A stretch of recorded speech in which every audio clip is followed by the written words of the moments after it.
প্রতিদিনের মতো আমরা মানে আজ পুরো ধামাকা অফার নিয়ে চলে এসেছি, চায়না ইম্পোর্টেড হুডি, ঠিক আছে, শুধুমাত্র 600 টাকা। কোয়ালিটি দেখুন, লুকটা জাস্ট দেখুন, ঠিক আছে, 600 টাকা মাত্র।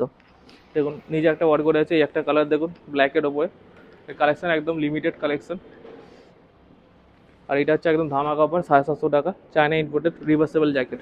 জাস্ট লুকগুলো দেখুন আর কোয়ালিটি দেখুন, যতক্ষণ না আপনার এসব কাপড়ে হাত দেবেন বুঝতে পারবেন এর কোয়ালিটিটা কী আছে। এটা হচ্ছে, এদিকে হচ্ছে গ্রে, এদিকে হচ্ছে ব্ল্যাক, ব্ল্যাকের উপর মানে কি বলে এটাকে প্রিন্টিং, আর এটা হচ্ছে ব্ল্যাক, এদিকে হচ্ছে গ্রিনের উপরে পুরো মানে প্রিন্টিংগুলো খুব সুন্দর সুন্দর, আর কোয়ালিটিগুলো খুব, যতক্ষণ না আপনারা মানে টাচ করবেন বুঝতে পারবেন কোয়ালিটিটা কী আছে। আর ধামাকা হচ্ছে 750 টাকা, মানে এরকম জ্যাকেট, চায়না ইম্পোর্টেড জ্যাকেটগুলো 750 টাকা মাত্র। আরও ধামাকা এখনও বাকি আছে, দেখুন এটা হচ্ছে আপনার 500 টাকা। মানে এই কোয়ালিটিটা জাস্ট আপনারা ফিল করবে, মানে হাত যতক্ষণ না হাতে নেবেন বুঝতে পারবেন কোয়ালিটি কী আছে। দেখুন এগুলো সব চায়নার ওপরে, ঠিক আছে, এগুলো চায়না হাইনিক, ঠিক আছে, শুধুমাত্র 500 টাকা এটা। এর কালার অনেক কালার আছে, আমরা তো সব একটা ভিডিওতে দেখাতে পারি না, আপনারা আসুন দোকানে ভিজিট করুন, দামে পছন্দ হলে তবেই নেবেন। Thank you.